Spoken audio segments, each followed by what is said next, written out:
guys. Well, in the last video, we talked about some reasons why you would pick one particular band split over another or one particular radio over another. That may be because you need multiple bands. That may be because you need digital operation and not just analog. It may be because you need trunking. So those factors will determine what radio you use, but assuming you have more than one option for radios, why would you choose one over another? And not just necessarily these examples, but I'll try to be a little bit more broad. Motorola, for example. Why would I choose a Motorola radio over a Harris radio? Well, there's going to be some features that I enjoy as a Harris proponent over Motorola. Are Motorola radios bad? Absolutely not. I have several myself. I think they're great radios. They're very well made. They're very durable. We're going to talk about some of the advantages of Harris radios over Motorola. To date, I'm really unaware of any function within a Motorola radio, certainly not in the XTS 5000 that I have on demo here, that can give you an on-screen display of signal strength measured in decibel to actually indicate to you the strength of the station that's calling in and reporting, or your ability to reach out and connect to a repeater based on where you are. So that feature in and of itself is extremely advantageous as far as I'm concerned for Harris radios, because they provide you that feature. In addition to that feature, there are some other features with Harris radios, such as the ability to scan an unlimited number of channels. Now, people that know what they're talking about with radios will tell you, well, there's really not a huge advantage to scanning 1,000 channels or 100 channels. And I would agree with them. I think that scanning that many channels makes your scan time extremely inefficient. However, I don't want my ability to add or remove channels from the scan list to be dictated by the radio's software's limitations. I can limit my scan list to a smaller number myself by adding and removing members from the scan list from the keypad.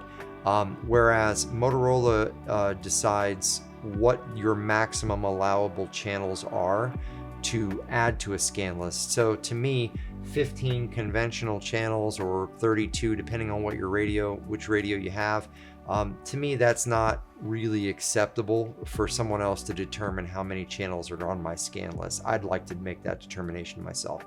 So things like that allow me the flexibility in terms of programming to alter the personality of the radio the way I see fit. I'm not limited by the software. In addition to that, I can put 1,000 channels in a zone or a system, as Harris calls it.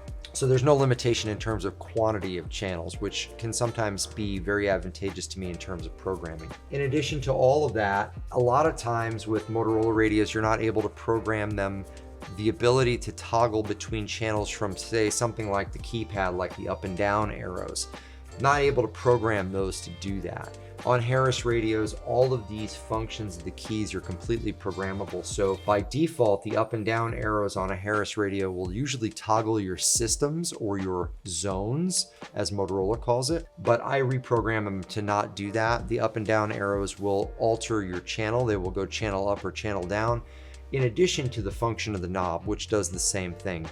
Channels 1 through 16 on the knob until you change that channel's numeric function. It could be 17 through 32, could be 33 through 49, and so on. So just a little bit more flexibility in terms of the programming with Harris radios. One of the other features we talked about earlier with trunking radios in terms of Harris radios, they are unique in a sense that they can be programmed and told to not affiliate or not log in to a particular trunking radio system.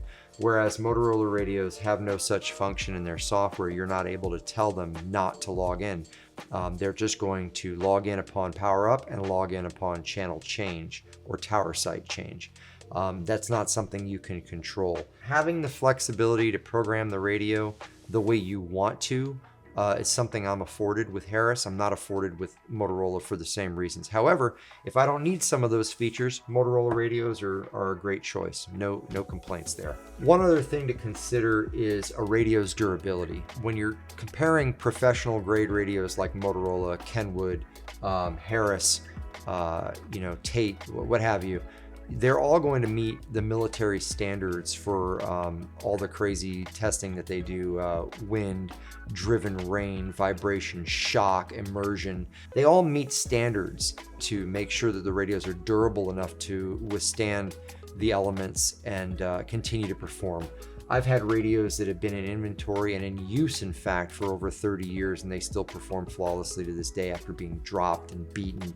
You hear stories about them falling off the third floors of apartment buildings. It's pretty crazy. The difference here between radios is not among the radios that are certified for mil-spec 810. It's radios that are not. So specifically Baofeng's, other amateur radios that are less in cost. Are they cheaper? Much cheaper? Absolutely. Do you get what you pay for? In terms of durability, that's absolutely the case. You do get a pretty nice radio for a very inexpensive cost when you get a Baofeng, a dual band amateur radio that's analog and can cover a wide band split. And that's kind of a neat tool. It really is. But it's a very limited tool. Can't do digital, can't do encryption, can't do trunking, and is prone to breaking. Just not as durable as some of its counterparts. All right, guys, I hope that helped guide your decision making when it comes to a particular brand of radio or a particular style or type of radio.